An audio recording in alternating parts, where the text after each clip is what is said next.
Hello, everyone. I'm Dijon, And I'm Aiara. and welcome to the Mustardcast, the podcast about the art of storytelling and how it's used across different mediums. Make sure that you like, comment, and subscribe if you want to see our channel grow, and to click the notification bell so that you're notified when we post.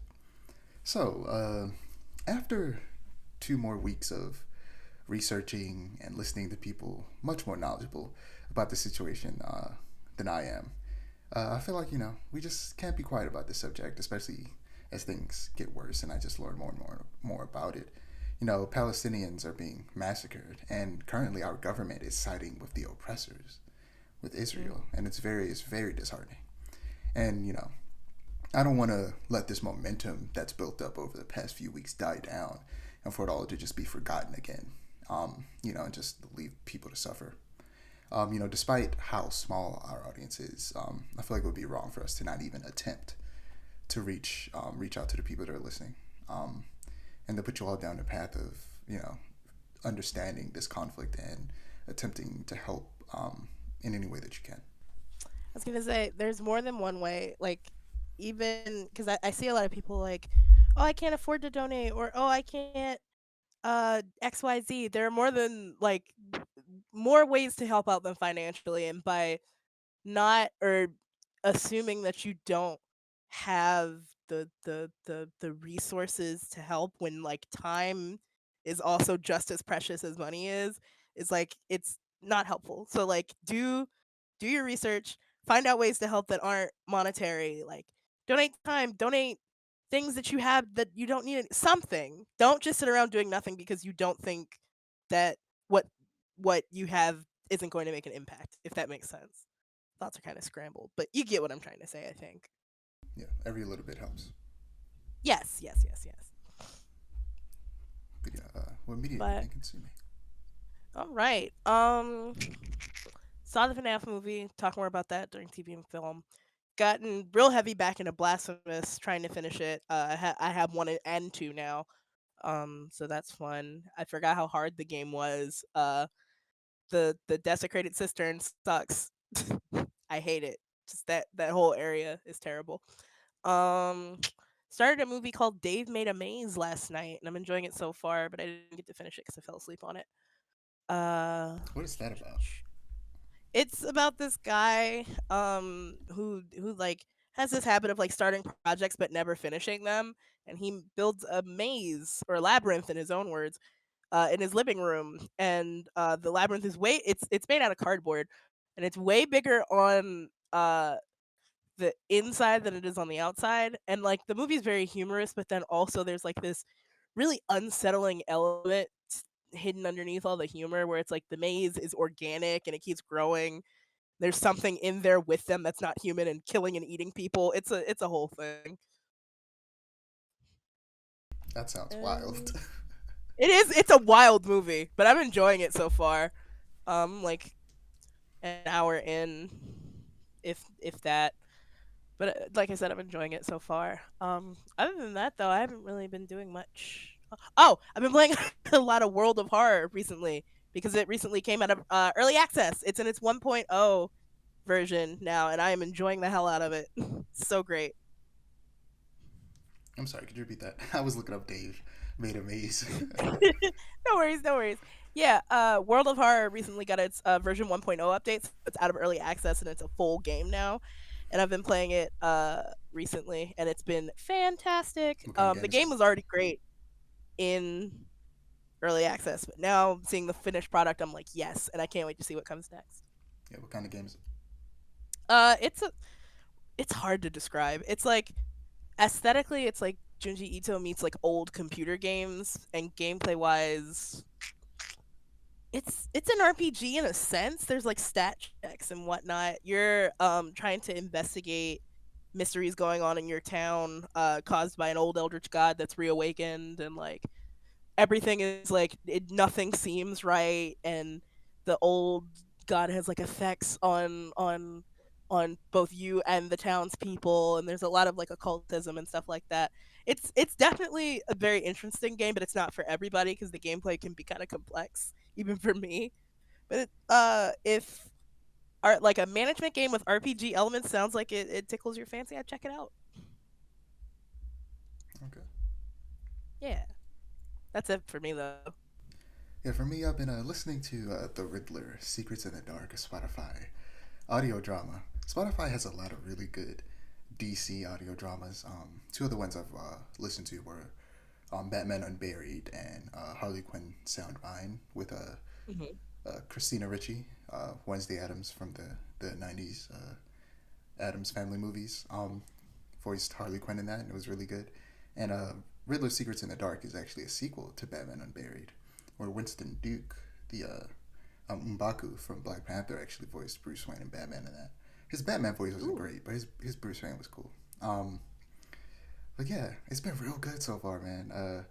The person who voiced the Riddler is a comedian. I can't remember his name at this moment, but it's weird how much like comedians and theater kids overlap. It's like it's yeah, almost like they couldn't make it in theater, so they went on to stand up comedy. right. And there's a comedian I listen to a lot, or I watch their content a lot on YouTube, Instagram, named Giancarlo, who talks about that all the time. How he was a theater kid and now he does comedy. But yeah, it's real good. I definitely suggest those DC audio dramas. They're all really fun. Yeah, I'm making really good in audio dramas lately. Nice, nice. Halloween. No, it's tomorrow. We're recording this on Monday, 31st. Oh, excuse me, October 30th. And yeah, been watching horror movies because spooky month. Nice. Watched Get Out a couple weeks back, actually before we recorded last episode, but I wanted to save it for Oh, this one. nice. Get Out is just a good movie, man. Just a good movie. It is a good movie. Hadn't seen it for a long You time. reminded It's good. me. You reminded me. I have to watch Carrie tonight. That's been on my list for a Yeah. while. I love that movie. Been watching Friday the 13th. Started with the first one and watched the second one.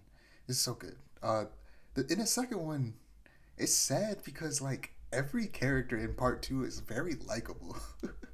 Like Oh man. all of them are genuinely good people, except for one of them who's like this weird. Only one of them is a bit of a perv, and Hmm. he's constantly trying to hit on this one girl. So when he dies, I'm like, I don't care.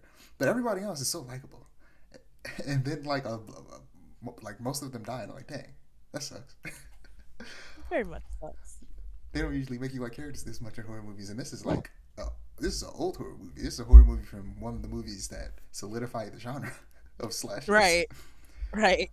But yeah, I was gonna watch the third one last night, but I was tired. I just went to sleep. I also watched Halloween 2. Uh, Hmm. I watch Halloween almost every Halloween.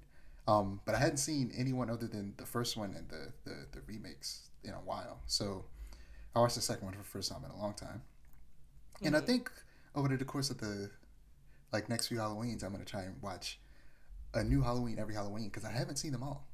I haven't seen Ooh, Season nice. of the Witch, which was John Carpenter's attempt at making Halloween an anthology series rather than following the same character. Oh, I'm interested to watch that, and yeah, there's like 4 Halloween movies I haven't seen or something like that. I didn't Um, realize there were so many. yeah, there's a lot of Halloween movies. You know how many Jason movies or Friday 13th movies there are? I don't. I'm gonna be real. There are 11. That's a lot Like of they Friday literally the 13th. like there's 10 of them. The 10th one is called Jason X, and then there's a Hmm. remake. So yeah, there's a lot. That, There's a lot. There's a yeah. the big slasher franchises have a lot of movies in them. Scream. There's 6 Screams. There's there's 11 Friday 13ths.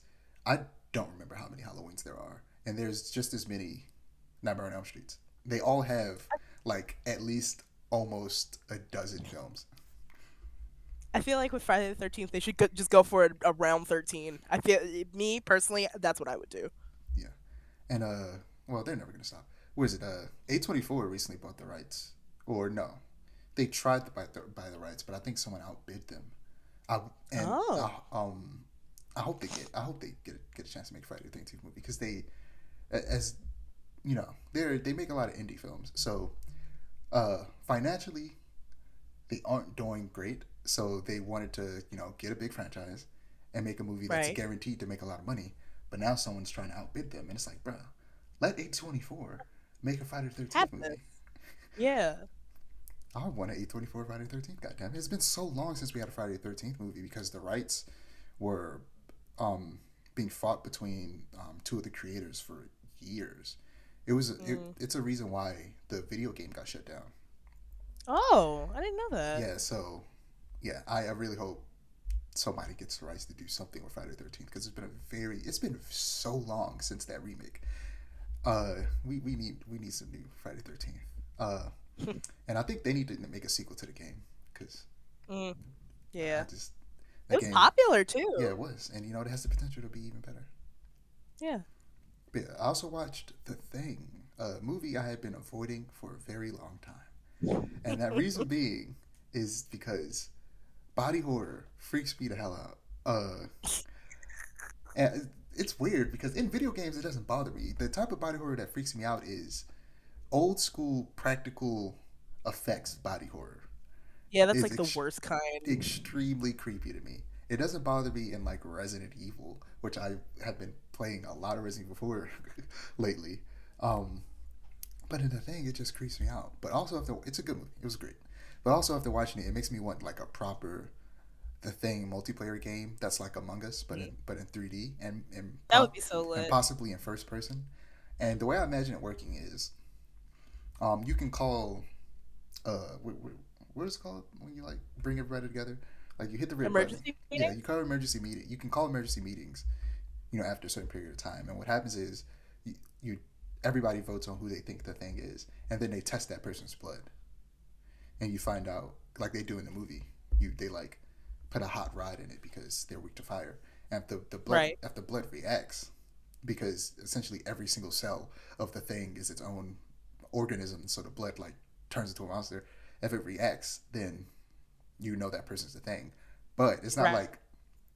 But I'm trying to consider whether or not it should be like Among Us, in the sense that after you find out they're the thing, you just boot them out, or you just immediately set them on fire, or after you find out they're the thing, you like you still have to fight them and I like feel like it should and be kill the them. latter, because like it would it would make it more interesting, or a little less like Among Us, and then B, it's like given like what how the thing works in the movie, it's like I feel like It's not gonna let just you throw it out after you figure yeah, it out. it's exactly, it's not gonna be like, oh, you caught me, like no, it's gonna fight back, and Yeah, yeah, but also uh, in the thing, you turn other people into the thing, so right, you would slowly get outnumbered rather than just losing crewmates, yep, yep, yep, which would be interesting. But of course, you can also kill them. But yeah, I feel like I want a thing game. It would be really fun. be lit. What else do I have? Oh yeah, I also saw some FNAF. We'll talk about that later. Yep. I watched The Corpse Bride for the first time. I'd never seen it before. Ooh. It's a fun movie. It's no Nightmare Before Christmas, but it was alright. Yeah, Um, yeah. Still watching Batman anime series. Got 3 episodes left in season 2 before I move on to season 3. I watch one episode a week on Saturdays, like I'm a child. Watch my Saturday cartoons. I've been I've Saturday morning been I've cartoons. been slacking on watching Superman every Friday like I'm supposed to. So I'm gonna have to Mm. watch 3 episodes or 2 episodes next time. But I have still been watching. I don't have a schedule for Batman Beyond. I just watch Batman Beyond when I feel like it. And I've been watching that. Batman Right, Beyond's great. right. Real. Scavengers Reign came out, which I'll talk about. I saw and Oh, I didn't get a chance to okay. watch it. I'm so Yes, you gotta check it out. I'll talk about that in a minute. Watched some more Spy Family. Uh, Getting closer to the end. I think I'm only halfway through the first season because I think I got to like the part where they changed the opening, which I don't know why I just didn't expect the opening change. I guess it's because I've been watching it so long, it feels like I watched the whole season because it's been right. taking me so long to watch it. So I just forgot that animes be changing openings. Yeah. um, and yeah, like I said, playing Resident Evil 4 on the second hardest difficulty from scratch. No new game plus, just having fun, Ooh. playing it a Oh little bit wow. differently than I did before. I don't know. I guess I'm just good at the game because I've played it so many times, and I'm just like not struggling. The casual flex is crazy, by the way. I'm just sitting here playing on second Just hardest difficulty, and I think one of the only differences between the hardest difficulty and the second hardest is that the hardest like there are no auto saves. You can only save at typewriters. So hmm yeah, no, I've played it so much. I looked at how much time I put in, and I put 55 hours into that game. I played it through twice in a row. oh wow. When it came out, I played through it, and then I played New Game Plus, and then I didn't get a chance to play a DLC twice. But yeah, Mm. playing that. Spider-Man 2, of course, came out. I'll talk about that at the Of very end. course, of course. Big long discussion about Spider-Man 2 and Mass Collection. Metal Gear Solid Mass Collection Volume 1 came out. So I've been playing Metal Gear Solid 1 and loving it. And again, I'll talk about that in the video game section. But yeah, moving on to animation. Scavengers Reign is out. It finally came out, and it's just as good as the trailers made it look, honestly. At first, the art style kind of took me by surprise, because at first I wasn't, I was like, dang, this animation doesn't look as good as I thought it would. And then the opening played, and I was like, you know what, I take it back. It looks great. It was just I had to get used to the art style, because I feel like it's a lot. Right. And specifically the human designs look the human designs are a lot simpler than I feel like I'm used to seeing in cartoons, if that makes sense. Even Yeah, that simpler, makes sense. like even simpler than like anime where like the noses are lines. Like it's weird. It was just very different in art style. I don't think I'd seen in an anime series before, so it caught me off guard. But it is very Right. pretty and beautiful and well animated, and I got used to it eventually and started to really enjoy the art style. It's the Mobius inspired environmental design that really drew me in, Right. along with the subtle hints at some like cosmic horror that was in the trailer that we talked about a few weeks back. But the premise, just to refresh everyone's memory, is that after their deep space freighter is damaged, the stranded crew of the Demeter must fight to survive on a beautiful yet dangerous planet. So far, the story is following three different points of view. Sam and Ursulus, who are trying to find a way to remotely bring their ship down to the planet's surface so they can escape. Avi and her robot, Levi, who have formed a base around their crashed escape pod. And Cayman, who's trapped inside an escape pod suspended hundreds of feet in the air by tree branches. Oh, Uh, terrifying. the planet they're stranded on is a character in of itself with very interesting flora and fauna that all the characters have learned to use to their advantage to varying degrees. Um, and I'm gonna be spoiler free. Despite having watched the first 3 episodes of 6 that are out so far, because things get real interesting real fast in this simultaneously beautiful but also horrifying planet that they're on. Um, Right. they release 3 episodes at a time, which I love. I think it's a happy medium between the weekly and binge models that streaming does. Hmm. And Yeah. fun fact, the show was inspired by the French science fiction comic series titled The Worlds of Aldebaran, written and illustrated Ooh. by Leia. So yeah, Scavengers Reign is real good so far. I highly recommend it. I feel like we need Nice. more animation like this. Just some fun. It gives off a very indie vibe. And the Hmm. team is real small because those credits are short. So yeah, that's real fun. But yeah, next week we'll have a lot more animation stuff to talk about because Scavengers Reign is currently airing. Pluto came out on Netflix, and so did Captain Laserhawk on Netflix. And Right. I just haven't gotten around to watching them. I was gonna watch the first episode of Captain Laserhawk yesterday, but I just decided not to. But yeah, Pluto especially is just long. Like the first episode is like 71 minutes. It's an hour 11 minutes. So Hmm. and every episode Yeah. is around an hour long, and that's very Oh strange. wow. It's very strange for an anime. So Hmm.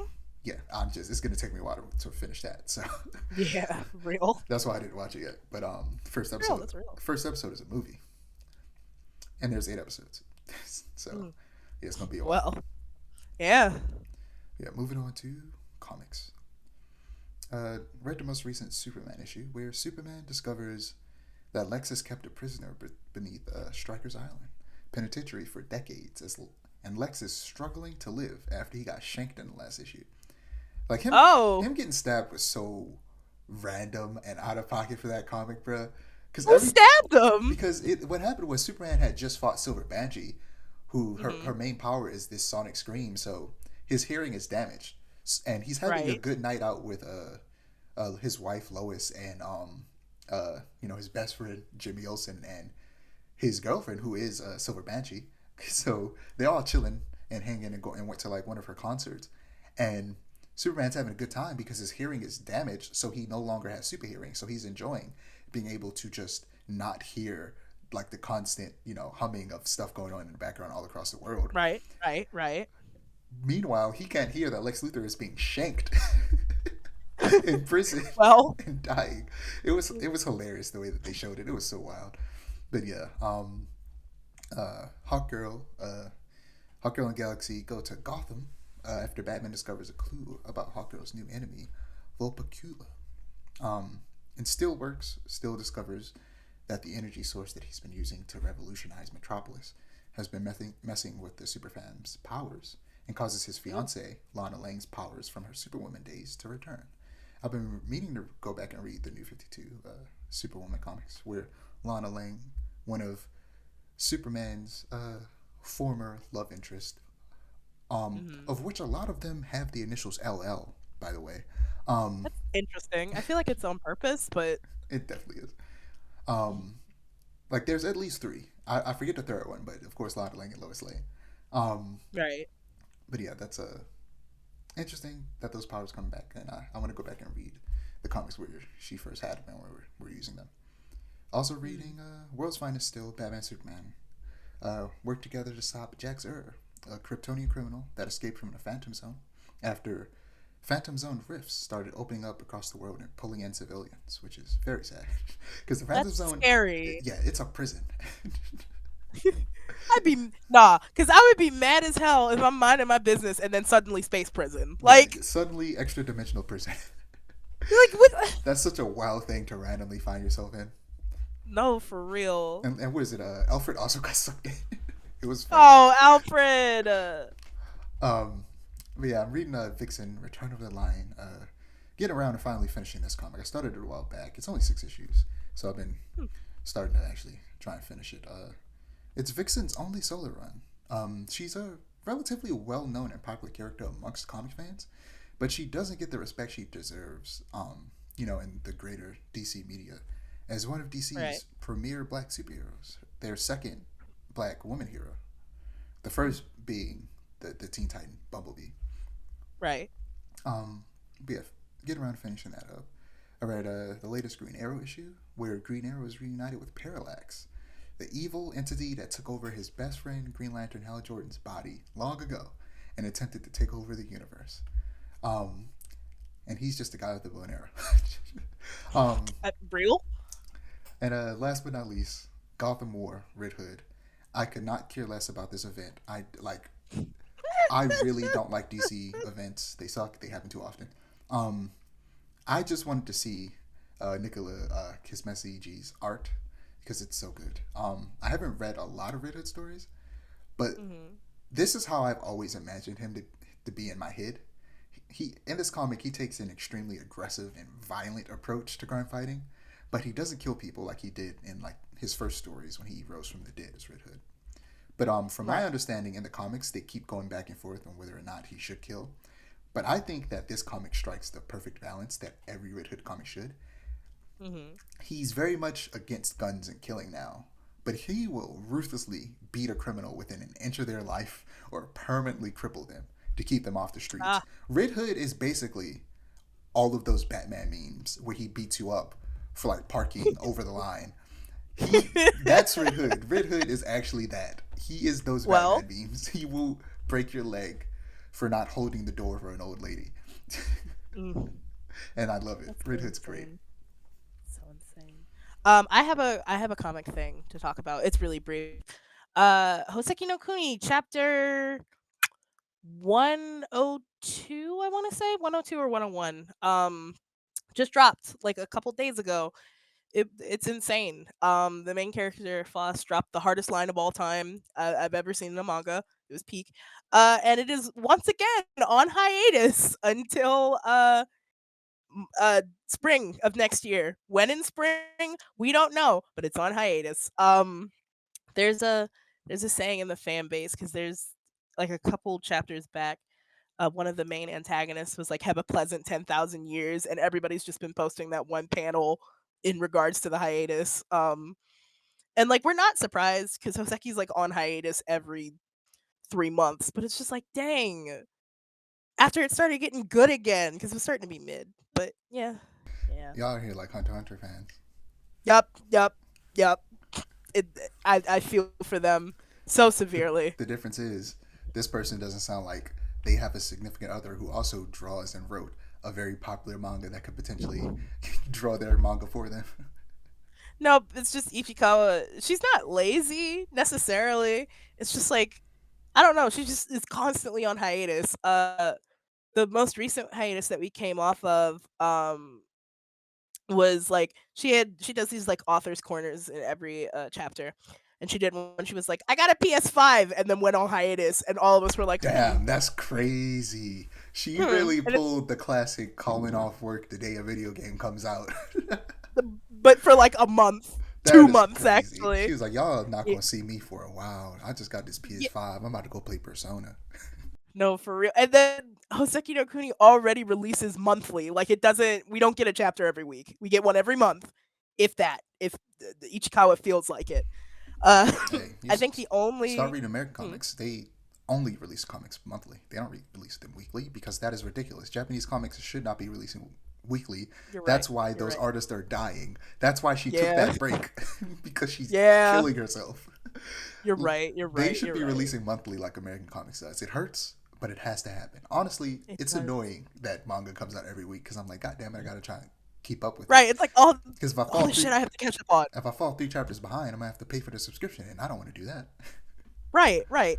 And then like I feel for also the like Dungeon Meshi fans because they like their mangaka went on a hiatus but didn't say anything about it. But her Steam profile is publicly available, and she's got like 300 hours clocked into Baldur's Gate 3. That's And it's like, crazy. damn, yeah. That's hilarious. But in their defense, the manga recently ended, so now she can play as much Baldur's Gate as she wants. It's so silly. Wild. Very wild. But yeah, moving on to TV and film. Uh, some new images have been released of some Fire Nation characters for the Avatar live action on Netflix. Have you seen them? I have, and Yeah. I feel very good about the live Yeah, action the now. costume design looks good. Before they showed off Aang, Katara, Sokka, and Zuko in his like Fire Nation full on armor, and Hmm. they look good. But these also look really good. The costume design, at the very least, is no pun intended, Fantastic. fire. Um, It is. It is. especially Daniel Day Kim as Ozai. He is perfect. He looks great as Ozai. Does does. The only criticism I and most people have is that Zuko's scar should be way bigger and nastier. In the show, Mm, it goes over his ear, and his ear is all it shriveled. does. And I feel like they're afraid to have his scar look nasty, but it's like it's a burn scar on like It's gonna be. half of his face. Yeah, it's gonna be nasty. And then also, I've seen a lot of criticism regarding Azula. It's like she looks too young. My brother's in Christ. She was 14 They're just mad when that they can no longer sexualize her. And you know yeah, what? I'm going to give those people a break because the reality is they were her age when they first watched it. yeah, But that doesn't change the fact that they're still being weird about it. yeah. Because, yeah, It's no like longer she's not hot to you anymore because she's a child and you're not a child anymore. When you were a right. child, you could see the child and be like, yeah, I'm also a child. I like this child. But now that you're an adult, you're recognizing, like, oh, yeah, these characters are kids. When you were a kid, they seemed like they were, like, what, Aang is like, what, 12 in Avatar?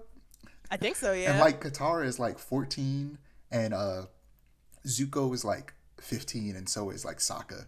Like looking back on it, they seemed so much older. They were older than us because when we were what that show started coming out like 2008 or something like that. So Right. they We were like, were they were yeah. almost like double our age. And so to us they seemed so much older, but now they were adults and when we rewatched the show we realized, oh wait, these were children. Yeah. And now that we're Children adults going through and all these seeing them in war live crimes. action and being able to see that they're children, people are like, oh yeah, I shouldn't be sexualizing this child. Like, yeah, And it's like, yeah, no shit, you don't say. you know? But, I blame anime. Because Yeah. Japanese people are hella weird Yep. about sexualizing these teenagers when it's like, just make them adults and we It's wouldn't not have as that much of a. hard. Like, the thing is, like, I say it all the time. It's not about sexualizing. It's about that key word that's added to it, over sexualization. No one Right. cares if you slightly sexualize a character if they're an adult. It's when you go overboard with it that it becomes a problem, and especially when you do it to characters that you should not be doing it to legally. Right. Yeah. Like legally, you cannot do that. Stop it. It's like, this is a middle schooler. Relax. Like, calm down. And don't tell me she's 1,000 years old. I'll kill you. Stop That this. don't mean nothing. Right. You know good and well that You- she don't look 1,000. You know what you're doing. Goddamn weirdos. Right. We all deserve to be. Like I said, I'm truly upset about Soul Eater. Because I'm reading it and I'm like, oh Yeah. wow, this person is just a criminal. Why did he draw this? I No, low-key don't want to for finish real. this book. I hate it. I'm gonna burn it. And it's so like, Because my Soul memories Eater of, especially- of Soul Eater is so fond, and now they've been tainted. Right. Because I'm now, as an adult, realizing how creepy that person is for drawing this. and it's like it sucks extra bad because it's like Soul Eater's art style is fire. It's so like good. it's so good. And he uses his power for evil. I think it's a guy. I don't know. But yeah. they use their powers for evil at the very least. It's weird. Tsubaki deserves to be in a better manga. Oh, she is so disrespected. She is there for sexualization only. Right. Especially since Black Star can be a great character when he's not being the token perv. Right. And it's like there's more that you can do, like annoying middle school boys without them being predators. Exactly. To be Like we honest. talked about before, like Scanlan is the perfect way you do a perv character. He's a hypersexual, but he's not harassing anyone. The moment something goes too far and someone tells him to stop, he stops and he moves and he backs Right. off. And he also Right. never even goes that far. He's just a slut. Like And the thing is, I hate it because a lot of people will always compare him to characters like Mineta, and I'm like, oh my god, Scanlan is nowhere near close. Scanlan is the ideal version Right. of that type of character where he's not bothering anyone with it, and if he does, he stops. it's like I don't even know anything about my hero, but I know Mineta is a criminal. He should be in jail. Mineta sucks. I hate Mineta so much. I would punt that. Like Loki, I was thinking like, where I don't know, somebody made some post about fighting anime characters without powers, and I was like, Mineta, I just want to fight him. He deserves to be fought. But okay, let's move on. How we go from Avatar to talking about over sexualization in anime? Good question. But Avatar's an anime. Anyway, Loki. I'm not gonna hold you. I ate my words from last episode immediately. Oh yeah, Because the you were last like, 2 episodes of Loki were some of the greatest Marvel television ever, especially the last wow. episode 4. Not the last episode of series, but the last episode released. right. The drama, the twist, the horror. Surprisingly enough, there was a scene where a bunch of characters die very gruesomely, but it's a Marvel Disney Plus show, so they don't show it. But they've shown the device that they're using to kill them with. They used it for torture before, and they showed how it worked, and we physically we saw what it looks like.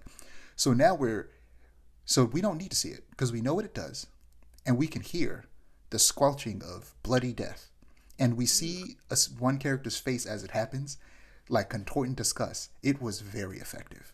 It was horrible.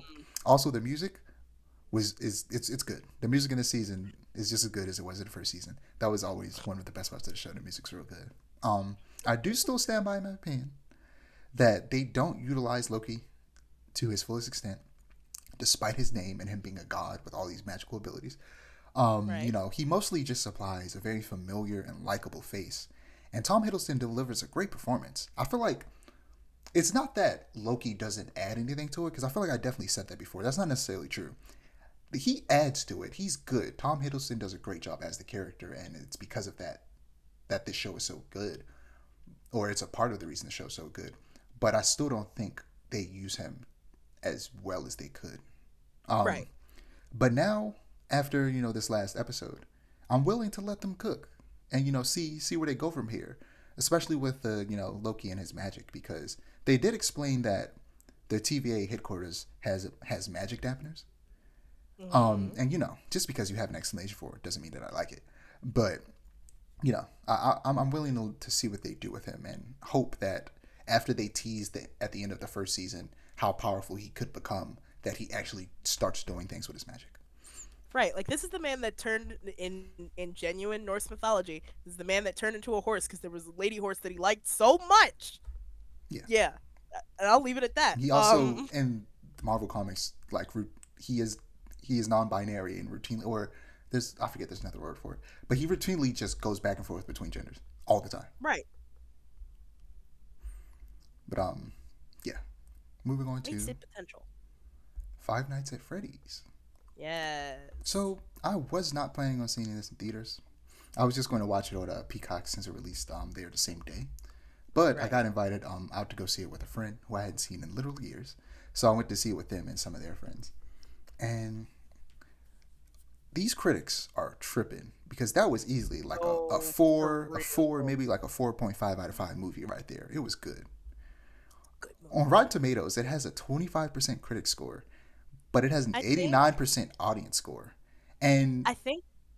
Mm, I was going to say, you can immediately tell why. It's because all the yeah. reviewers are old. There are a Yeah, and they bunch don't of know anything about there are FNAF. a bunch of either older millennials or Gen Xers who who this film just wasn't made for. It was made for Right. the Gen Z and Gen Alpha kids who grew up watching middle to like young millennials play this game on YouTube. Yeah, and it's like I saw a statistic. It was like in most of the showings of FNAF, like no one was above the age of Of 35, course. if that. Yeah. But a lot of the critics are, so they just aren't getting what we like about it, which Right. is strange. I feel like I've never seen something be so divided by generation before. Like I feel like Yeah. when something's good, no matter what generation you're a part of, most people will just agree that it's good. This is the first time I've seen something where there's a whole generation of people who are like, "This movie is good. What are you guys talking about?" And the other and the older generations are like, "No, it's not. What are you talking about?" Like a Oh, lot you of the saw. criticism I read is that it's boring and that it was too kid friendly, of which both Mhm. I disagree with. Um, Yeah. I do think that it should have been shorter. It was like a hour 50. I think that this is the type of movie that should have been like an hour 30, maybe an hour 40. Yeah. Hour 50 I is a agree. little too long. Um, but I was never really ever bored, even when we were outside of the pizzeria, because I personally found the characters compelling and like Hmm. interesting, and I wanted to learn more Josh about them. Hutcherson did a great Yeah, job, by the and way. his sister was I great. was a little iffy. Yeah, I was a little iffy about him, but he did great. He did great. Yeah, and Vanessa, of course, was very great. And Yes, yes, yeah, and some of the people I went with were also upset about it being PG-13, but the games have never been rated M, and right, yet they still managed to shape and mold and scare a generation. So why would the movie adaptation suddenly change that? right. Plus, People were like, I wanted more they made gore. the PG-13 rating work, Yeah, and they still managed to have some fun and surprisingly gory moments. right. Like there's one Like kill that people, they show in a shadow, but then they show the aftermath of the dead bodies. right, And which was like, whoa. like surprisingly just straight up show the detail in like a disfigured face for and that's very surprising for a PG-13 movie Yeah. that they managed to get away with that. Mm-hmm, mm-hmm. And the animatronics and pizzeria set looked great. So shout out They to the did. teams who worked on both of those because in terms of Yeah. Shout out visuals, to the. those are the things that needed to be perfect and as accurate to the Mhm. source material as possible, and they more than succeeded. Yep, the Jim Henson Company put their whole ankle into those animatronics. I swear. Yeah, yeah. Um, any like spoiler free things you want to say before we talk about a little bit of spoilers? I just really enjoyed the movie. I went into it with really low expectations. Same. Especially I had like no given. expectations. That's Yeah, why I didn't I want was to like, see it in it's theaters cool. because I was just like I wasn't like particularly excited for it. Mhm, mhm. And like I'm not a FNAF fanatic, the dumb rim shot, etc., etc. But I know enough about the lore and like enjoy the games enough that I'm like, if this movie is bad, I will be disappointed because I know what it could have been. And again, I wasn't expecting it to be as like not scary, but like it was very unsettling for me. Like I went into it thinking it was gonna be a little more fun than it was. But it was less fun in all the best ways.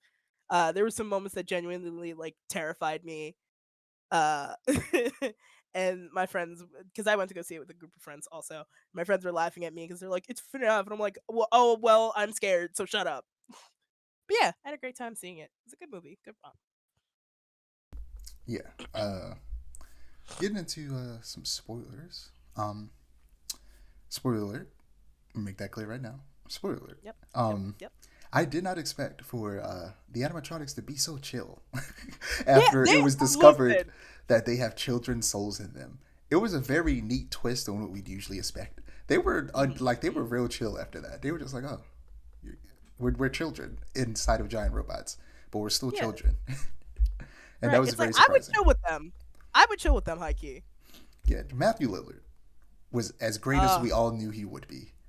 And I loved the Scream reference when he wiped the knife after he stabbed Vanessa. Oh, oh, is that what that that was? was, yeah, that moment when he wiped the knife. That's what every Ghostface wipes the knife after they stab someone. Oh, Oh, got you, got you. and when he did it, I literally turned to the people beside me. I turned to my friend and said, "Have you seen Scream?" And she was like, "Yeah." I was like, "That was the original." She was like, "I know." I was like, "Yes."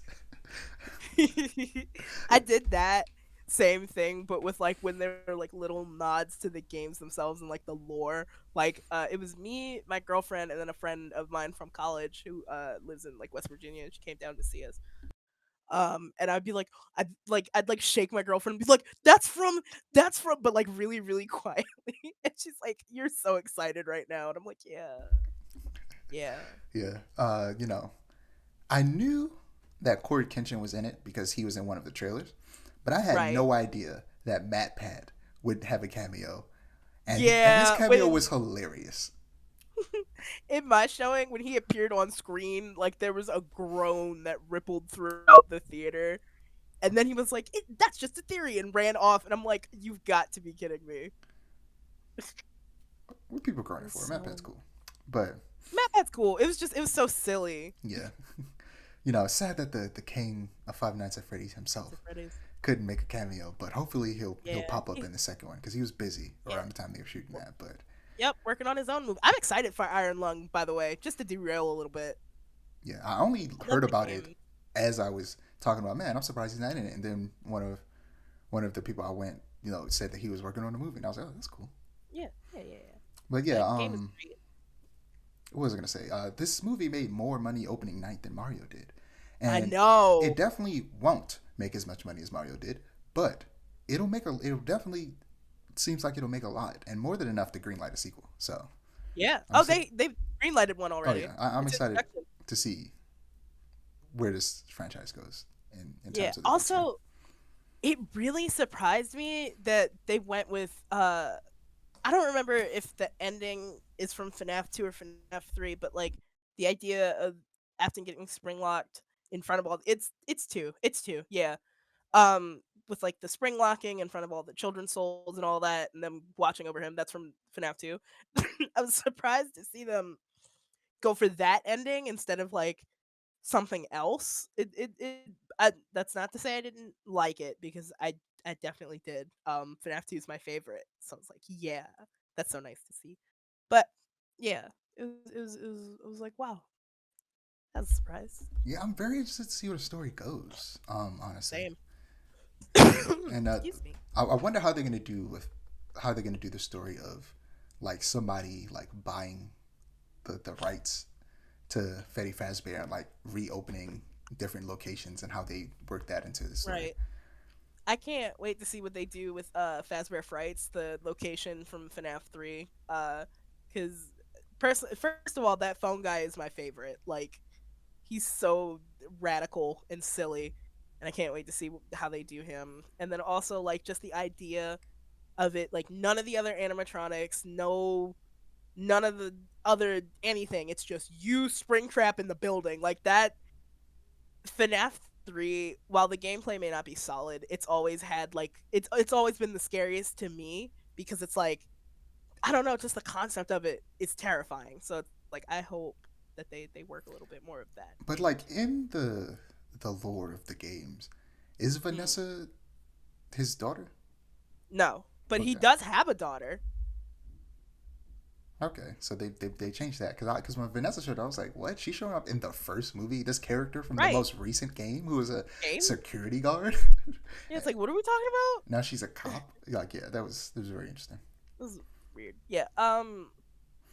I do like because I've heard the movies have their or the movie has its own continuity that's Hmm. like separate from the games, which I really appreciate that they did because I know that if they would have like tried to follow the continuity of the games, it would have been like a whole bunch of complaining about like, oh, it's not 1-to-1 or da da da, they're missing this part Yes, of the lore. it's It's like not one to one to these games that it is very clear weren't meant to have a cohesive story to to begin begin with. with. That I hate when people try to look. I know how you feel about the Zelda timeline, but it was never meant to work. I know. It was never meant to work, and that's how people are with FNAF. I'm like, it's fun to theorize. Same with Zelda. It's fun to try and make it work, but it wasn't really ever meant to work. Right. So if they did go and say this is canon, I'd be like, okay. Cool. Like the games didn't make sense, so and this does. Right. It's It's like it's a like doubly Arcane.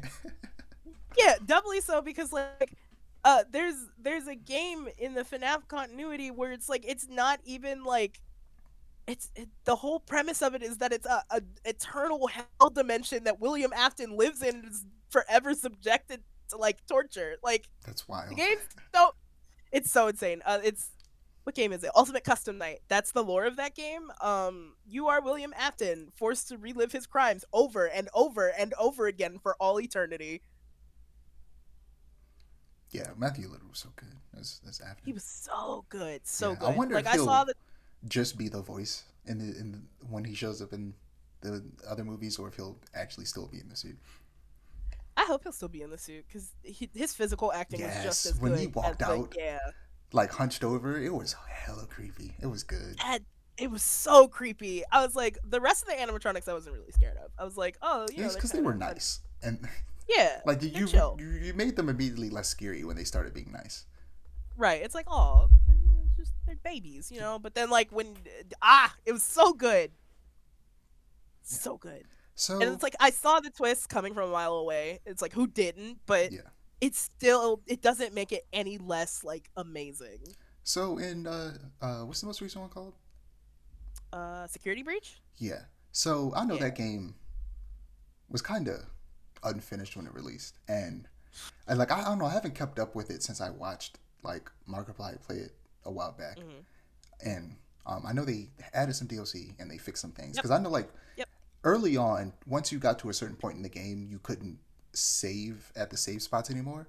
And Yeah. that made it extremely difficult for anybody to beat the game. And a lot of people gave Yep. up on the game at that point. Did they ever fix that? Yep. Did they ever change that? They did change it and they did fix it, but then also like there were a myriad other problems. Like the game is still low key kind of unfinished. Yeah. It's in a spot where it's like decently playable, but I still think it needs a lot Yeah. more work. But also, what I wanted to add was I felt like they kept setting up Freddy to a Glamrock Freddy to eventually turn on you. Did he? Right. As far as I can remember, because I kind of dropped Security Breach after watching the first initial playthroughs of this game sucks. As far as I know, no. That sucks Um, because it is set up that he would. Because you right, arm him with all of the other animatronics like abilities, and I'm like, this is like it. They gave him the jaws of of the I think the alligator or whatever, and the claws of the wolf, and like Chica's right. eyes, and like they just kept arming him with these diddly things. And I was like, I felt like they were setting him up to eventually, like somehow somebody takes control of him and he attacks you now. And I'm Right. honestly upset that they didn't do that because that just felt perfect. And I don't feel like Yeah. you're subverting anything as much. You're just disappointing me. Yep. Yep. Yep. And it's like the DLC I heard was much better, like much better than the main game. Yeah, I've been meaning to watch Markiplier play the DLC. Y- it's like story wise and just mechanically, like I heard it was so much better. So I have high hopes. I Might want revisit it. like a straight up survival horror Five Nights at Freddy's game where you have some type of weapon and can fight back. And there's like it should take place in a like an animatronic factory where Right. they're making animatronics for like Fazbear locations across the world, and you have to like fight hordes of animatronics. Right. That would be slick. And then also, words. That was terrible. Circling back to the movie for a second, the electricity thing, like that whole shtick, was really good. Yeah. I was expecting it to be cheesy, but I like the way they did it. Yeah. But yeah. Moving on to video games. So Metal Gear Solid 1 in the Master Collection. I bought it physically because I had to. It's Metal Gear Solid. It's my favorite video game series of all time. And I can finally play the first game. Oh my god. Yay! Finally get to play the first game in this franchise that I've loved for decades. It's like Persona 5 fan Yes, plays it Persona is. 5 for the first time. Except that at least I had played 4 and 5, and then eventually, like, starting last year, I started playing 2. Finished it earlier this year, and I finished 3 like months ago. Right. But now I'm finally get to play the first one, which, like, I'm so glad this collection came out this year because I don't know when I was gonna be able to play it. So it's fun, man. It's just fun. So I decided to play the integral version because I heard that there was a first person mode in that one, but apparently it's only unlocked after you beat the game. So now I'm stuck with the weapon descriptions in Japanese Oh. unless I want to play the game all over again in the regular version. So I was bamboozled, but Right. it hasn't like affected me too much so far. Like, hopefully, honestly, if I get to a point where I need to like know what a weapon does, I'll just Google it. Right. If I ever get right. stuck, I would just Google it. But I'm not gonna get stuck because I've watched people play through this game several times, so I know everything. So I'll just be able to just play based off of the knowledge I already have, and I'm having a good time. Even knowing what's gonna happen, it's still extremely fun to actually experience it for the first time. It's so good. Good. I'm having such a good time. This is gonna be Metal Gear Solid 2 all over again. I'm gonna talk about it every day of every week, and until I get tired of It's talking on about my it. list. I'm gonna get it, and you're gonna hear about it when I start playing it. You'll be the first to know. I'm telling you, we're gonna have a whole episode. I'm gonna get Ahmed back because last time Mr. Ahmed was on, or the only time he was on, we talked about Metal Gear because he also loves Metal Gear. And back Right. then, I hadn't played 2 or 3 when I talked to him about it. So now that I've played them, that conversation would be great. And I've been meaning to catch Right. back up with him anyway, so that would be great. Yeah.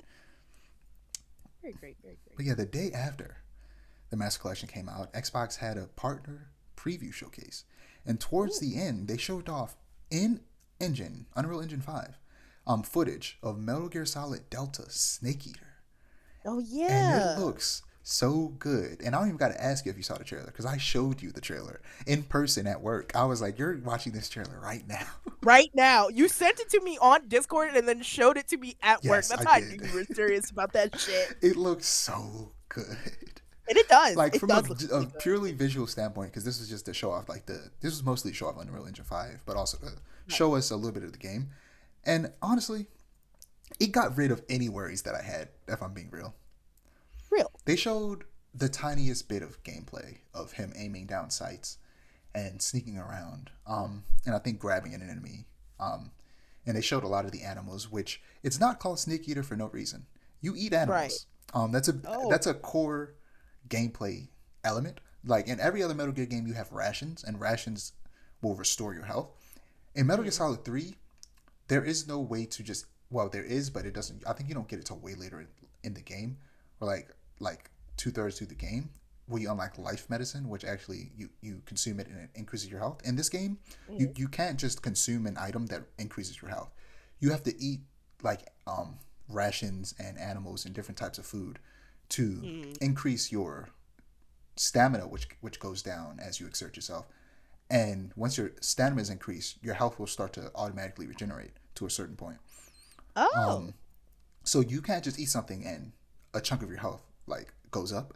You have to eat something, bring up your stamina, and then watch it slowly tick back up. So if you're in the middle of a fight, if you don't have life medicine, it's hard to recover health.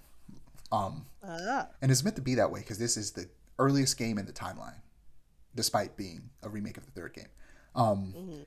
So it takes place in the 60s. Whereas every other game, the year that they came out, the game took place like several years in the future. Like the first game takes place in 2005, despite the fact it came out in like 96 or 98. Right.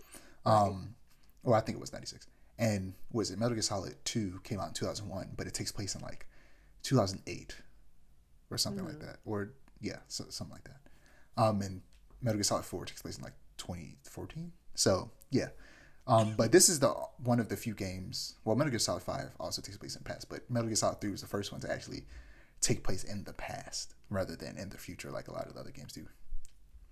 So it makes sense that the way you restore health isn't as simple as it is in the games that take place in the distant future. Yeah. We're not distant, not distant at all. Like 5 years future, Right. at the time of those games being released. There's also a system in Metal Gear Solid 3 where you have to manually heal your injuries. You have to go into the menu. I'm truly like these elements. I wonder how they're going to implement it and how it's going to specifically how it's going to look. Because in the original game, you have to go into the menu. You have to like select certain items to pull out a bullet, add septic, stitch it, bandage it, and you have to click all the items to do it. But there's like no animation to go along with it, and you have to like actually pause the game to do it. So I wonder if you're gonna be able to do it like manually or something like that, and or like if Right. there's gonna be animations to go along with it. I hope there's I don't know. animations I because feel that like actually sounds pretty cool. yeah, there's a lot of really interesting like survival elements to this game because you're out in like this forest in Russia or Right. woodsy like more like a swampy area actually in Russia. That's a very fun locale. I just love Metal Gear. It's so good. Metal Gear Solid 3 is considered the best by most people. It's not my Ah, I favorite, see. but I still like it a lot. Like even I was about to say even my least favorite I still like a lot. That's not true. I don't like Metal Gear Solid 5 honestly. Uh, I really don't like Metal Gear Solid 5, but every That's other real. Metal Gear Solid game I love. I'm excited for this. To me, the worst thing they could do is, and I might have said it before, is that it could be like Twin Snakes. And I like Twin Snakes, but Mm. the and not in the sense that something that Twin Snakes does is the cutscenes are more goofy and over top, even for a Metal Gear game than the original. Right. Because Twin Snakes is a remake of the very first Metal Gear game that came out in early Mhm. 2000s. After the second game. Not that. I don't think they're going to do that. They're not going to. I think the direction of the cutscene specifically, they will do their best to do it exactly like the original game because they know they can't afford to mess this up. Right. What I mean is that because it came out after Metal Gear Solid 2 and it was a remake of the first game, naturally they Mm. used the gameplay mechanics that were introduced in Metal Gear Solid 2. So Right. it's essentially the gameplay mechanics of Metal Gear Solid 2, but in a virtually unchanged map of Metal Gear Solid 1 in terms of level design. Of course, Hmm. they rebuilt the map, with what at the time was modern technology. But in terms of the Right. way the map was designed, it was the exact same as the first game. But now you have the controls of the second game, which made the game a little too easy because Mhm. now you have these more advanced abilities that weren't available in the original game. That makes it a breeze to take out enemies and their positioning and the way that they move around. And just you can aim down sights, but you could not do that in the first game. So it honestly makes it a bit of a cakewalk. To me, that is the worst thing this game could do. It could Right. take Metal Gear Solid 5 gameplay, which is great, and put it in pretty much the exact same map, but made with modern tech. But in terms of level design, the same map as the original Metal Gear Solid 3, and even that would still be a pretty damn good game. Yeah. So to me, if that's the worst thing they can do, and this trailer didn't convince me whether or not they would do that or not. Mm. If that's all that they do, because I think that is, like I said, the worst that they could do because they know they can't mess this up. It would still be good. So I'm excited. Yeah. I truly did not mean to talk about this game for this long. This was supposed to be much No, you're shorter than it is. fine. You're fine. You're excited. I understand. Listen. Listen. With the November 17th, when Mario RPG drops, I won't be able to shut up. Listen, I'm getting excited just thinking about it. Listen. And then Persona When comes it out in comes. February. Crazy. Oh yeah. No. Next winter, when all the games that I'm excited about come out, you won't see me at work. I'm gonna just be gone. I'm gonna quit. No, I'm kidding. I don't mean that. I don't mean that. For the record, Got to get anybody that from money our to be job able to that's play the games. you're right. Anybody from our job that's listening, that's not true. It's a joke. But yeah, no, I'm gonna This be is your so 2 crazy weeks and notice. insane. Yeah. You just clip this One out and hell of send it to him. yeah, it's like that's one hell of a 2 weeks. Yeah. But yeah. Yeah, moving on to something that I do mean to talk about for a long time. Spider-Man 2. Oh yes. Woo boy. I've never felt the wait for a game release more than this. Literally for a couple nights straight.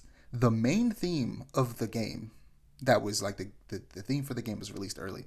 I listened to it a few times. Was stuck in my head every night before it came out. I'm not joking. I'm trying to go to sleep, and in my mind, the theme song for the Spider-Man video game is playing in my head. I'm like, why are you doing this to me, brain? I just want to go to sleep. And the Wednesday night, I had before the game came out, I had a hard time falling asleep like it was Christmas. Mhm. It was crazy. Oh, I was that's so beyond real. excited for this game, and so was 2.5 million people who bought it within the first 3 days of it coming out, making it the fastest selling PlayStation game of all time. Well, there you have it. Um, so I'll start off spoiler free naturally, and let you guys know if I'm gonna mention any subtle spoilers. Excuse me. So the game is great, obviously if you can't tell, but I want to talk about it.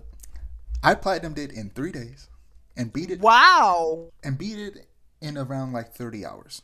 Um, so I prefer my open world games to be around 40 hours when it comes to 100% completion, but we'll get to that. The gameplay is naturally a market improvement. With several advancements made to the combat, stealth, and the swinging. When it comes to the combat, they brought back the abilities from Miles Morales, where he has electric powers where Peter doesn't.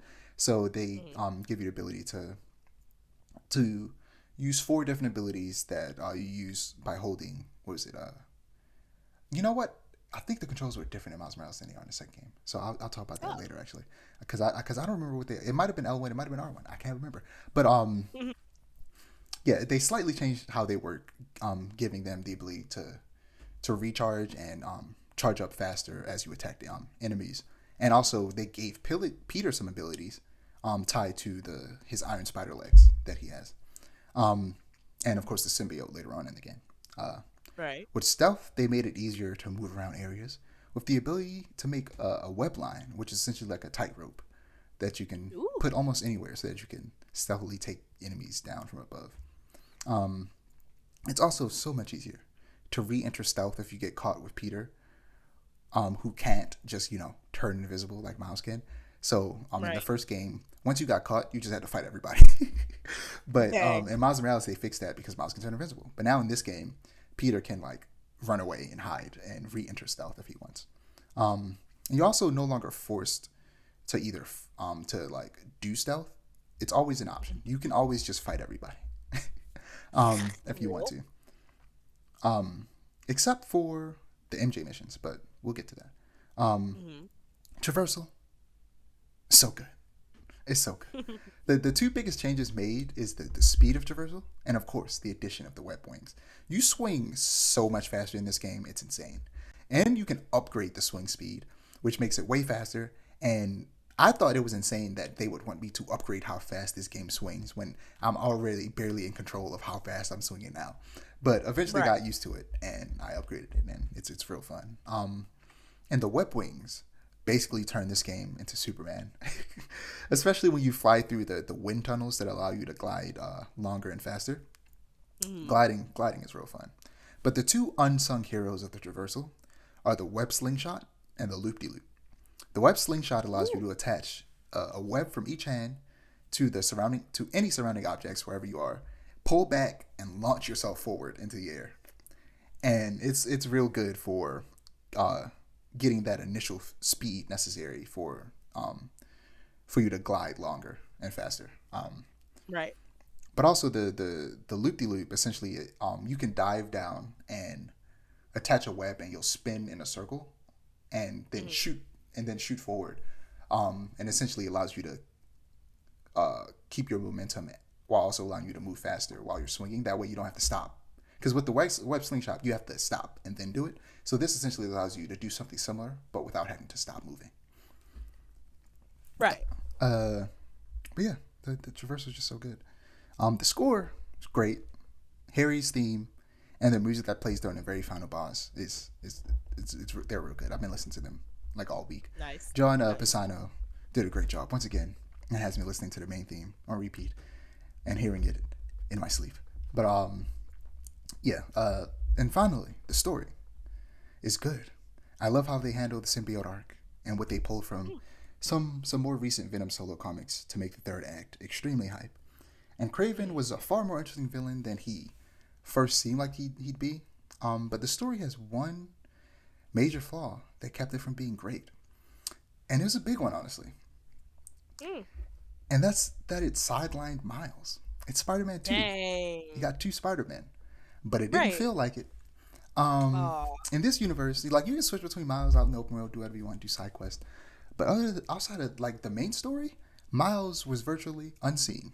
So, in this universe, Miles is a musician and he wants to go to ESU for music production. So they gave him a side quest about retrieving stolen instruments from a museum of black music. And when after he gets all of the items back and goes to the museum the museum opening, he makes a lot of connections. Well, actually, the game just straight up. You walk up to it and to different items within the museum, and they'll give you a little bio about the person. And I learned a lot about some musicians that I've heard of, but didn't really know about, and that was really fun. And I feel like the only person there, I heard a lot of the names before, but hadn't like known anything about them. The only person who was in there that already knew a lot about was Josephine Baker, because everybody learns about Josephine Baker at some point in school. But yeah, he made a lot of connections with how many of those musicians were also civil rights heroes, and how he is trying to do music and also be a hero, and it's very cool. Unfortunately, that side quest is some of the best Miles writing we get, because like I said, he is sidelined for a majority of the game's main story.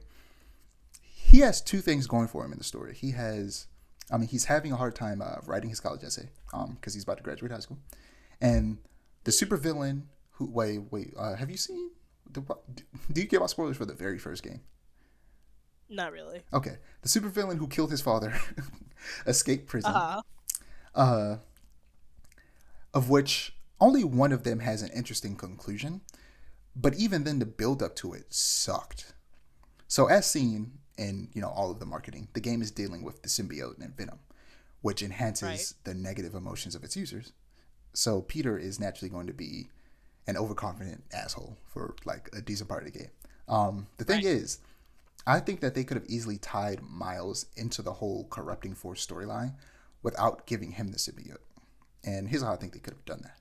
Despite how often he brings up how upset he is about Martin Lee, Mr. Negative, being out in the wild and escaping from prison, he doesn't actually do anything about it but complain every time you switch to him. He's just constantly going, I'm upset that the guy who killed my father's out. I want revenge. And then he does nothing.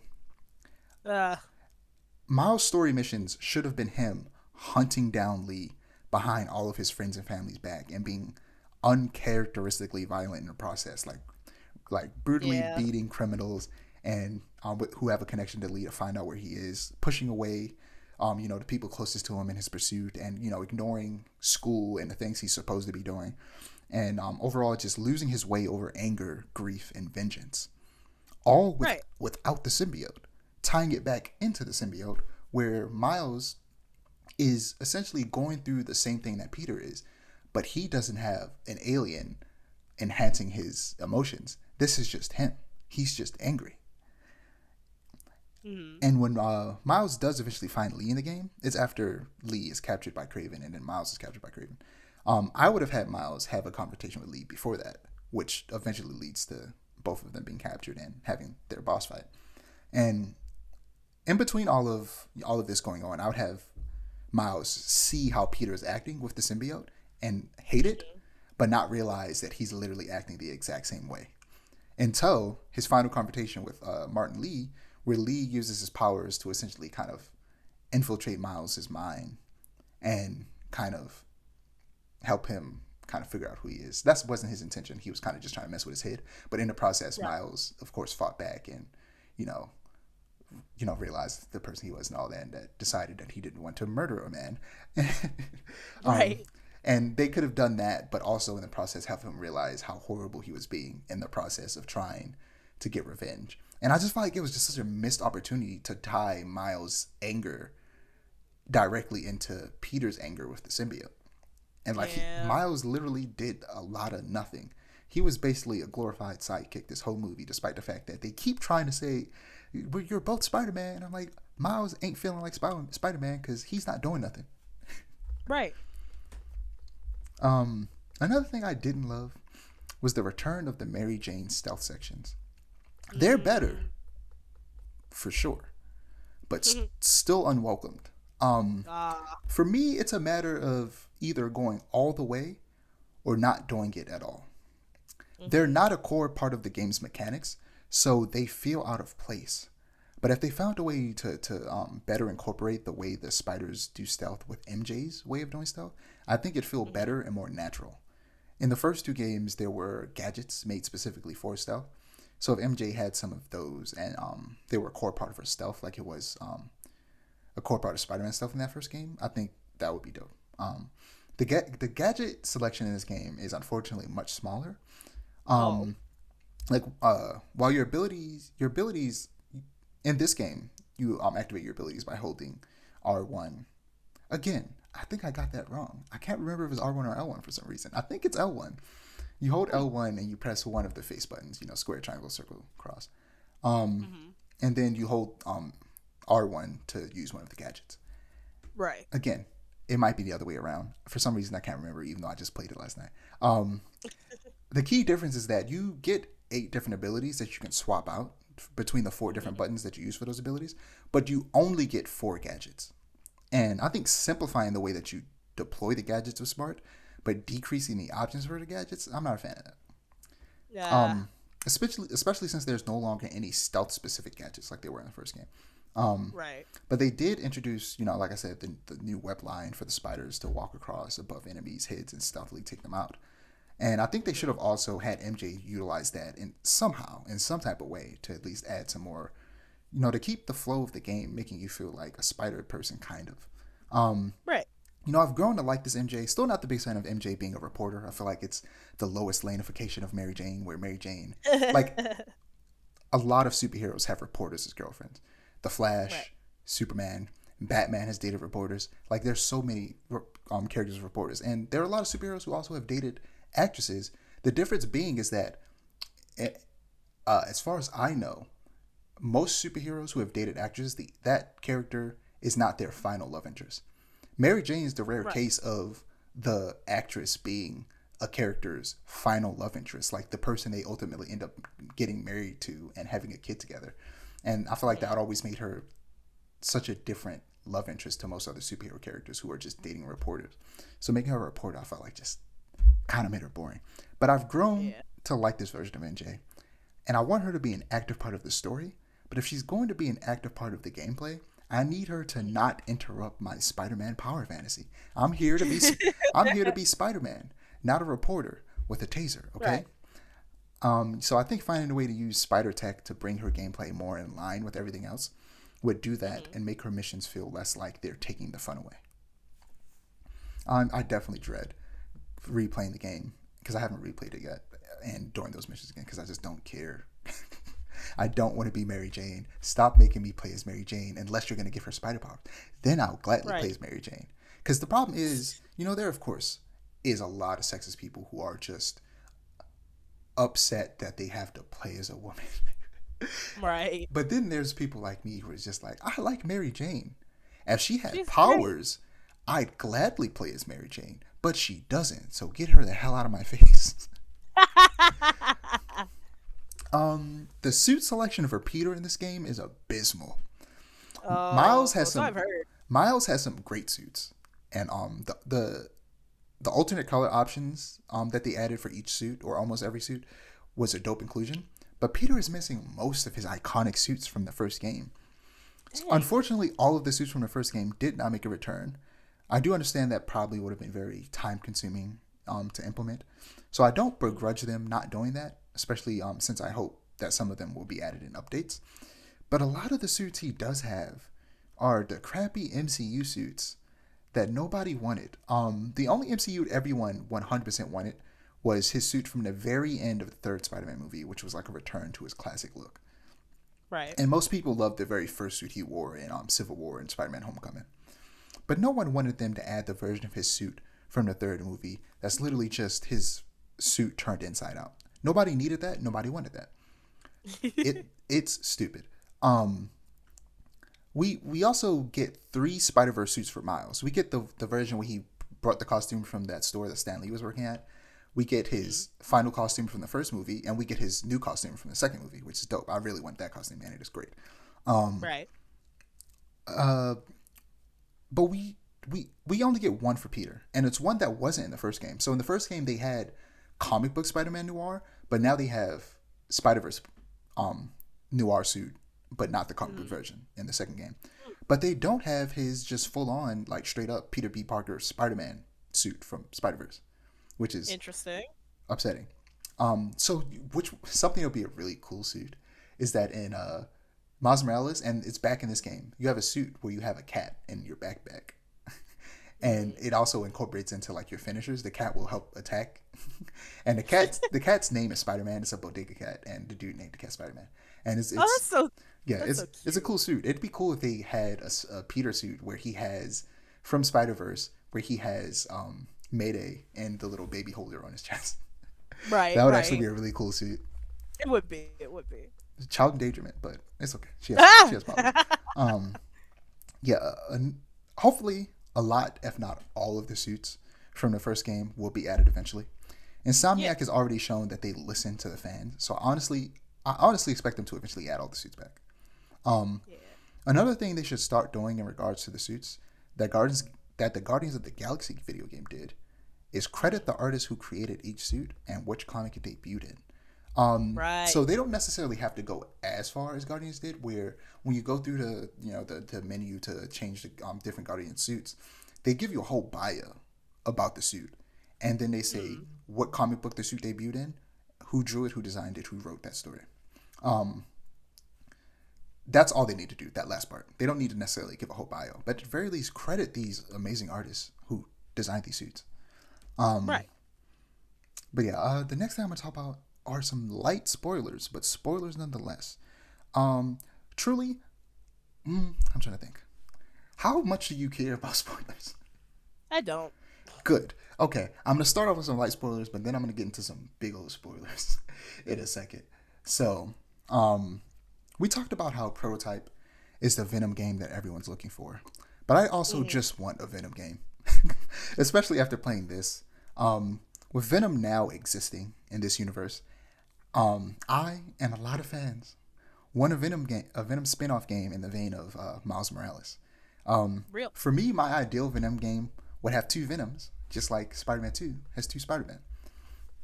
Two characters that were not introduced in the game. I would have be introduced in this Venom game. Hmm. If they aren't introduced in like some DLC or like a tie-in comic or something. Peter's former bully, Flash Thompson, and the original Venom, Eddie Brock. So Eddie isn't Venom in this game, nor does he even show up. But Really? I mean, that's not even a spoiler because the creative director said it several times. Well, And also, everybody who's yeah. played the first game from the end credits of the first game and end credits of Miles Morales, they show you over and over again who Venom is going to be, of which I will spoil later, but not now. Right. Like it was never going to be Eddie, and some people convinced them that it would be. They were wrong. Um, Dang. but yeah, Eddie isn't Venom in this game, nor does he even show up. Why am I? I'm sorry, my brain lagged for a second there. No worries. But I would have him be the traditional big, like buff hulking Venom that we know and Right. love. While Flash would become Agent Venom, which he does in the comics. In the comics, Flash joined the army, and he lost his legs. But Oh. yeah, sad. But he regains them with the help of the symbiote Mhm. and becomes a vigilante with a dope design that's very different from any other Venom design before it happened. It's very more kind of like militaristic, was like kind of body armor and plates and stuff. It looks cool. Um, Hmm. but here's the spoilers. Okay, spoiler alert. Honestly, from here on out, we talking spoilers. I'm done with the spoiler free stuff. I already gave you I already gave you a light spoiler warning at the beginning of this part, but You did? I'm gonna give you a big one now. So I'm getting excited just saying this because it blew me away, and I had to pause the game. And I watched somebody play that section last night, and they did the same thing where they paused the game and just didn't say anything. They just stopped, Mm. and they were just gobsmacked.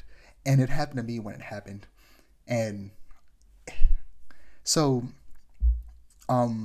Peter eventually gets the symbiote off. Well, you know what?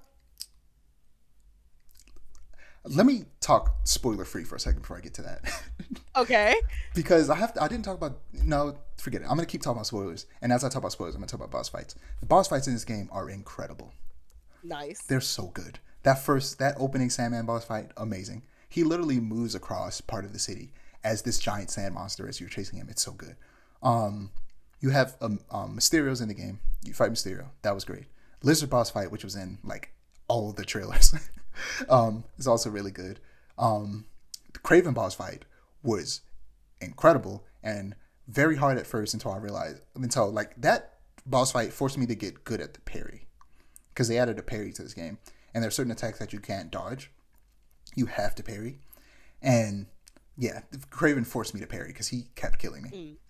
Dang. That boss fight was so good. And then, as you would expect, you had to fight. Peter had the symbiote when he was fighting Craven, and he almost was about to kill Craven, and then Miles stopped him. And then you fight Peter as Miles. It was so good. Oh my god, it was so good. You had to fight Peter as Miles and get the symbiote off him. It was real fun. But then Peter gets the symbiote off. He's going back to Oscorp, to Dr. Connors, to try and figure out how to destroy it. And then Harry is upset because Peter had the black suit on. He says some mean stuff. So Harry's upset, and Harry's dying. That's why he had the symbiote, because he was dying, and they were using it to heal him. That's why it was very obvious from the very end of the first game and Miles Morales. In that end credit scene, they show that he's in a tank with the Venom symbiote on him because he's sick, and they're using it to try and cure him. And it was obvious since then that Harry was going to be Venom, and that is exactly what happened. In this moment, Harry's upset. He knocks the little container with Venom in it out Peter's hand. It breaks. The symbiote gets back on him. He turns into Venom. And then the camera pans out to Spider-Man's back. Boom. About to fight Venom. Nope. His father jumps in the middle and tries to get them to stop. But then Venom he is so big in this game. It makes no sense. He picks up, I'm telling you, he's bigger than I've ever seen him be. He picks up Peter with one hand around his arms and torso. Oh. And just lifts him and throws him. And I'm like, why is he so big? And then you play as Venom. I was shook to my core. I didn't know they were going to let us play as Venom. And he was just a straight up, fully playable character for like a smooth 30 minutes. And you're just running around absolutely murdering these security guards at Oscorp Tower, picking them up and slamming them around like Hulk did to Loki in the first Avengers movie. It was so good. And then you fight Craven at the very end of that as Venom, and then he kills Craven. He bites his head off. They don't show it. They just show the blood trickling down and the blood on his hands and his mouth. And that's crazy. I was shook to my core. Now I said all that. Shook too. I low-key got off track. I said all that to say they didn't do that for no reason. We're getting a Venom game. They didn't design a fully playable Venom just to go, and that is the last time you'll ever see Venom again. Right. No, they 100% are about to make a Venom game. I believe it in my heart of hearts. And to make him work in the open world, the only things they would have to add is he would have to be a little bit smaller. Like I said, he is a behemoth. He's so big, it makes no sense. They would have to make him a little bit smaller. Still bigger than the average spider person, but not as big as he is. He's literally the size of the Hulk. It's insane. Oh wow. And yeah, he can't web swing, but he should be able to because he was already on Spider-Man, and that's how the symbiote figures that out. So they give him the ability to web swing, so he actually move around the city, but also keep his ability to he can't web swing, but what he can do is literally jump like he's the Hulk and just launch himself into the air. Well, and it's really cool. Keep that ability. That's cool. Instead of having the web slingshot that I mentioned, he should just have a charge jump that has him just jumping onto rooftops. That would be really cool. And then he only has 2 abilities. I would give him 4 abilities all the other characters have. But also right. He wouldn't have tech gadgets. So replace his gadgets with symbiote gadgets somehow, like organic type Yeah. materials that he uses. Like what was it? There is an ability that like Peter unlocks it when he has the symbiote called like Venom Bomb, where he like just throws goop and it explodes, like stuff like that. Give him stuff like that that works like gadgets, but it's like made out of the symbiote. Right. And that's how I think he should work. He would be able to work in his own video game. But Agent Venom, I mentioned him, and the reason I even consider him is because Agent Venom shows up in this game. Ooh. Harry, after he discovers that the suit is giving him powers, the he doesn't, they don't ever call him Agent Venom. They don't ever call him Venom until he actually becomes a monster. But he like essentially decides to try and become a superhero and work with Peter. And he puts on his own little suit made out of symbiote that looks like the Agent Venom suit. And Right. again, that's another thing where it's like you don't do that for no reason. Yeah. You don't just have the Agent Venom suit show up and then go, and that's the end of that. You'll never see it again. So I fully expect the Agent Venom to come back in some way, and it'll probably be Flash because that makes the most sense. And the way I would make him work is, I would have Agent Venom for the most part play exactly like Peter does with the symbiote suit on, but his gadgets should be replaced with military weapons because Agent Venom uses guns, he uses grenades. So I would just replace his gadgets with actual military gadgets. And if it was up to me, I would have the game take place in San Francisco instead of New York. Because if it takes place in New York, well, stuff happens in the game that, I mean, it's Venom. He does bad stuff. They don't like him. So if it takes place in New York, like, there's no excuse for the Spider-Man to not step in. Unless for some reason, I guess they can come up with an excuse. What am I talking about? They could say the Spider-Man went off to space to work with the Avengers or something, because the Avengers do exist in this universe, even though we never see them. So I guess they could use that as an excuse, like Spider-Man's in space, or like he's in a different dimension or something. Like the Venoms are out in New York while Peter is off in the Spider-Verse movies. But yeah, it's a good game. It's a really good game. I don't know if you could tell. But so let's talk about the potential of Spider-Man 3. So something happened to me the last time I played the game that I didn't know was a thing. And this is me after 100% completing everything. There's nothing left for me to do, so I'm just swinging around and having fun and stopping some crimes. And something that can happen in this game is when you're in the middle of stopping a crime, whichever spider person you're not playing as can come in and help you. Just randomly. And then sometimes after you beat them, you walk up to them, press triangle, and they'll do the little meme where they point at each other. Yeah, it's fun. But what I discovered, like, randomly, like I said, this was after I beat the game. There's a chance I could have never discovered this if I just decided to not play it again until New Game Plus came out, because they don't have New Game Plus yet. But when they have it, I'm in there. Is that there's a character from the last game who is now a vigilante, who you have a whole side quest with, and they fight alongside you. They can also pop in and randomly help you stop crimes. And also in the time period after Harry becomes Agent Venom and before Peter takes the symbiote from him, he can also come in and help you stop random crimes. Oh. And I didn't know that. I completely missed that, because by the time I got to the point for that to happen, well, I was during the main story, so I wasn't just going around doing random crimes. So that just never popped up for me. And what that lets me know is that this feels like a beta for them to have that system in the third game, but with other Marvel heroes. Like having like Daredevil or like the Fantastic Four or like Iron Fist or Luke Cage or someone randomly pop in and help Spider-Man in like a fight. That would be really cool, and I hope that's what this is leading up to, because some spoiler podcasts have finally started to come out like late last week with Brian Intihar, the creative director of Spider-Man 2 and the first Spider-Man, being in those interviews and talking about Spider-Man. And people ask him about Daredevil, because Daredevil's office, Nelson and Murdoch's, legal office are in the first game. And Miles Morales, they're being evicted, and in the third game, their name isn't on a plaque anymore. Oh. So everybody keep asking him, like, what's that about? And he says some things that makes it feel like Daredevil might show up in a side quest in a similar way to this other vigilante lady who shows up in this game, shows up in a side quest and helps out Spider-Man, or you help out them. So Daredevil will probably be in Spider-Man 3, and whenever you're in Hell's Kitchen stopping crimes, he will probably pop in and help you out, and that is really cool. And Nice. I don't know if you know this, they're making a Wolverine game, Insomniac.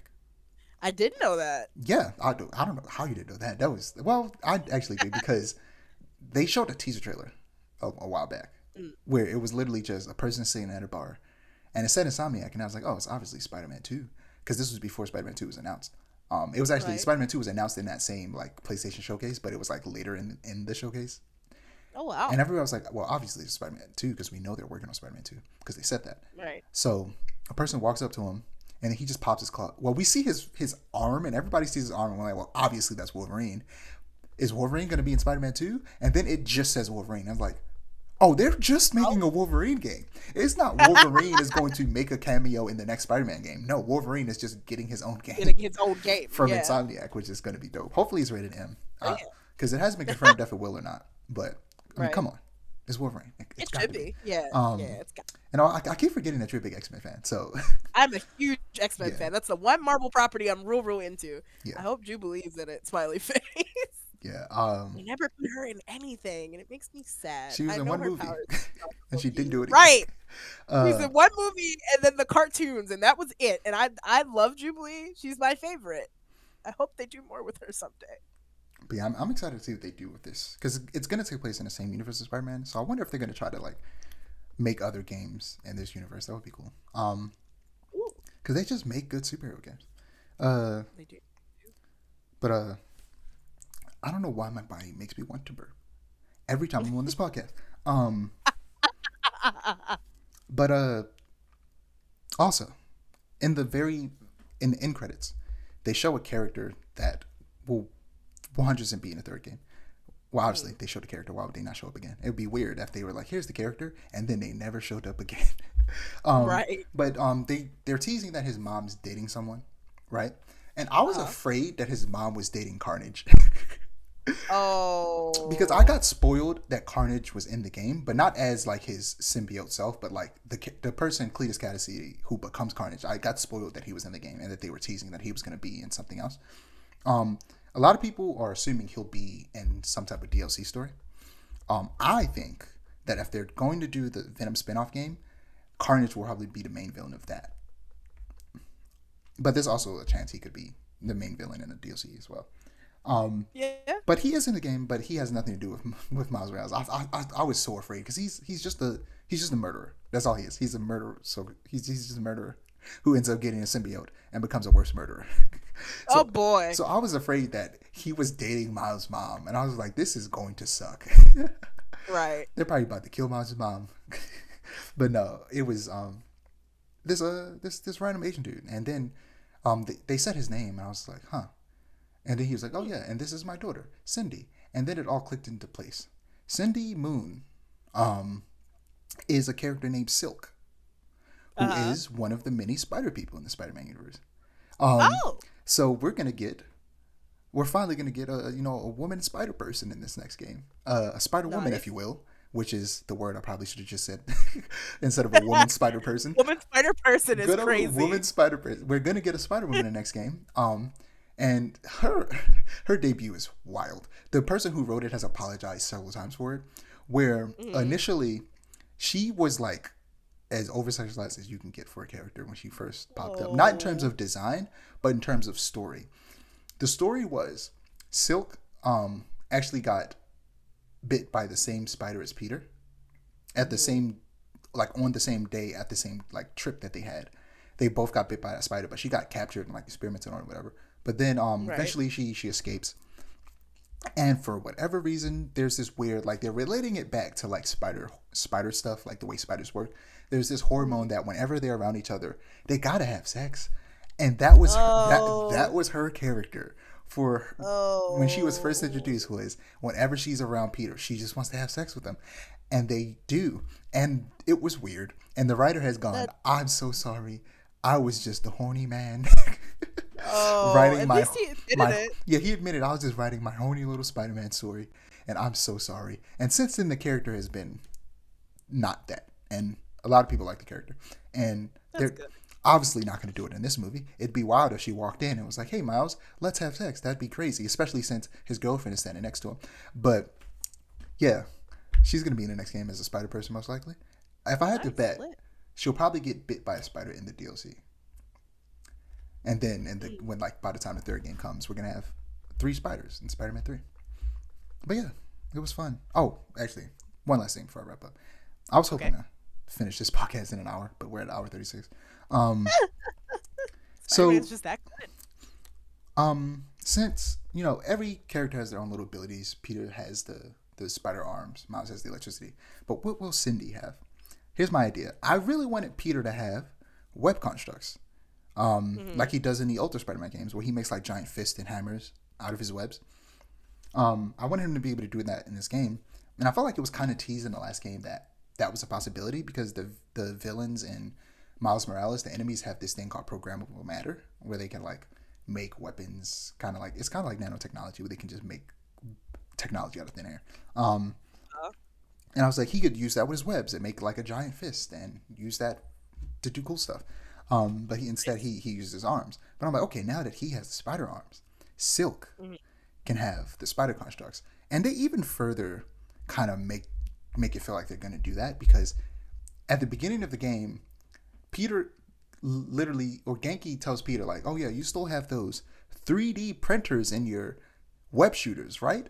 Which what? That makes no sense. But Right. I What guess are he you has. talking about? But I guess he has 3D printers in his tiny web shooters that are on his wrist. I don't know how that works, but it's fake, Interesting. so it doesn't matter.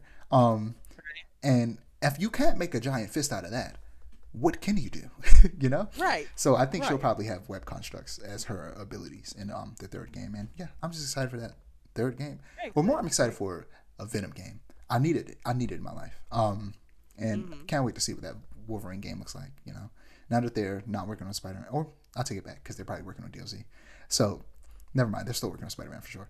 But because I was about to say now that they're basically done with Spider-Man, technically it still has some updates that needs to be happening. They're probably going to go all in on Wolverine, but no. Insomniac is almost always, for a while now, working on 2 games at once. They're called Insomniac for a reason. Right. They claim not to crunch, but I don't believe you because these games be coming out too fast.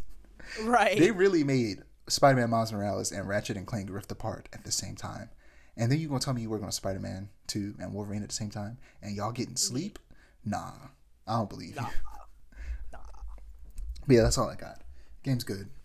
Game's fun. Yeah. I've got a quick thing before we wrap up. There's a new Papa's game coming out. Uh, when I don't know, but it's coming out and Poppins. soon. It's Poppins. Papa, like Oh. the Flash games. Yeah, there's a new one coming out. Oh, They only do mobile. Huh? no, go ahead. Oh yeah, they only do mobile ones now because Flash is dead. But Yeah. the last one was a chicken sandwich one. This one is gonna be paletas, the Mexican ice treat, which is really exciting. Cool. Yeah. I meant to watch the Little Nightmares 3 gameplay showcase because they had a little Mhm. presentation. So we can talk about it today in the spooky episode, but I forgot. So Yeah. we'll talk about it next time. Okay. Cool. But yeah, that's all I got. As usual, my ads are below me. Aiara's ad is below them. You find a Muskrat's ad below that. Don't forget to like, comment, and subscribe to our channel if you want to see more storytelling content, and to click notification bell so that you're notified when we post. Peace. See ya.